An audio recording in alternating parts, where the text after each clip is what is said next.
امریکی صدر Donald Trump کا ڈیموکریٹس حامی شہر شکاگو میں فوج بھیجنے پر زور۔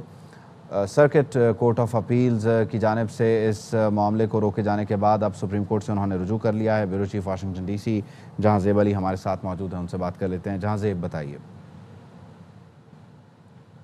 جی دیکھیے، جب اس سے پہلے صدر ٹرمپ نے واشنگٹن ڈی سی میں بھی نیشنل گارڈز طلب کیے تھے تو بڑی مخاصرت کا سامنا کرنا پڑا تھا میئر کی جانب سے،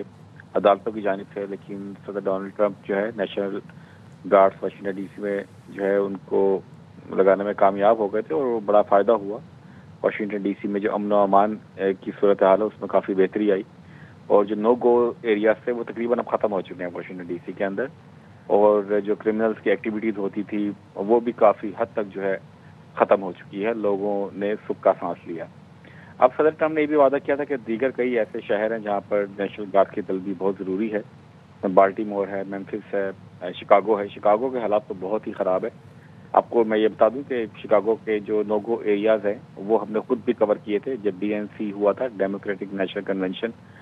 تو میں خود وہاں پر تھا اور ایک NGO نے ہمیں ان علاقوں کا دورہ کروایا تھا۔ تو آپ حالات وہاں کے یہ ہیں کہ شکاگو کے جو علاقے ہیں اس طرح کے جہاں پر کہا جا سکتا ہے کہ نو گو ایریاز ہیں، وہاں پر کسی قسم کے شاپنگ مالز نہیں ہیں، جیسا کہ ہم امریکہ کے مختلف شہروں میں دیکھتے ہیں کہ تھوڑے تھوڑے فاصلے کے اوپر میکڈونلڈس ہیں، کھانے پینے کے ریسٹورانٹس ہیں، بارز ہیں، شاپنگ مالز ہیں۔ ہر آپ کو محلے کے اندر جو ہے دکانیں اور شاپنگ کے ایریاز، گروسری سٹورز ملتے ہیں، لیکن وہاں پر تقریباً کوئی 8 سے 9 میل کا تو ایک علاقہ ایسا تھا جہاں پر کوئی شاپنگ مال نہیں تھا، کوئی دکانیں جو تھیں وہ بند ہو چکی تھیں کیونکہ وہاں بھتہ خوری ہوتی تھی اور جو بھتہ نہیں دیتا تھا ان کی دکانوں کو آگ لگا دی جاتی تھی۔ تو سب لوگ وہاں سے جو کاروباری لوگ تھے وہ شکاگو کے اس جگہ سے منتقل ہو کے ڈاؤن ٹاؤن میں جا چکے ہیں۔ اور ایک میں نے دیکھا تھا کہ اس محلے کے اندر ایک دکان ہوتی تھی، جیسے ہم پاکستان کے کسی مضافاتی علاقے میں دیکھیں کہ پورے گاؤں کی ایک چھوٹا سا کریانے کا سٹور ہے جہاں سے لوگ اپنے کھانے پینے کا سامان لیتے ہیں، اور اس پہ بھی جنگلے لگے ہوئے ہوتے ہیں، لوگ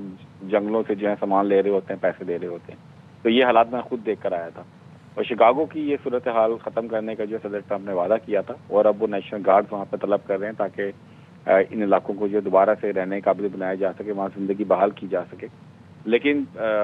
جو ڈیموکریٹس ہیں، جو میئرز ہیں، اور وہ جو ہے اس کی مخالفت کر رہے ہیں اور کہہ رہے ہیں یہاں پر نیشنل گارڈز کی ضرورت نہیں ہے، حالانکہ حقیقت میں جو ہے ضرورت ہے۔ شکاگو کی سچویشن بہت خراب ہے اور مرڈر ریٹ تو وہاں پہ اتنا زیادہ ہے، گینگ وارز اتنی زیادہ ہیں کہ وہ تمام ریکارڈ ٹوٹ چکے ہیں جتنے وہاں پر قتل و غارت ہوتا ہے ہر سال۔ لیکن اب ہوا یہ ہے کہ شکاگو کی جو 7th سرکٹ کورٹ ہے اس نے جو ہے فوج کی تعیناتی عارضی طور پر روکنے کا حکم دے دیا ہے، اور صدر ٹرمپ جو اس حوالے سے اب سپریم کورٹ میں جو اپیل کرنے جا رہے ہیں، اور صدر ٹرمپ نے یہ کہا ہے کہ سپریم کورٹ شکاگو میں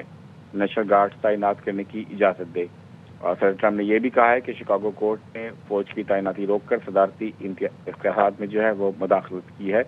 اور شکاگو کے اندر امن و امان قائم کرنے کے لیے فوج کی تعیناتی ضروری ہے۔ اور اس بات میں کوئی شک نہیں کہ شکاگو کے حالات بہت خراب ہیں، اور وہاں پر نو گو ایریاز کی تعداد بھی بہت زیادہ ہے جہاں پہ عام لوگ دن کے اندر بھی جو ہے وہاں وزٹ نہیں کر سکتے۔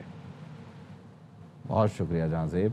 ساجد تارڑ ہمارے ساتھ موجود ہیں، ان کو بھی شامل گفتگو کرتے ہیں۔ ساجد تارڑ صاحب، بہت شکریہ آپ کے وقت کا، یقینی طور پر شکاگو کے لیے بہت ضروری ہے، اور جس طرح سے جہاں زیب شکاگو کا نقشہ پیش کر رہے تھے اور بتا رہے تھے وہاں کے حالات کس طرح سے، دکانیں ہیں کس طرح سے، قصبے ہیں وغیرہ وغیرہ معاملات، تو یہ بہت ضروری ہے شکاگو کے لیے کہ فوج تعینات کی جائے۔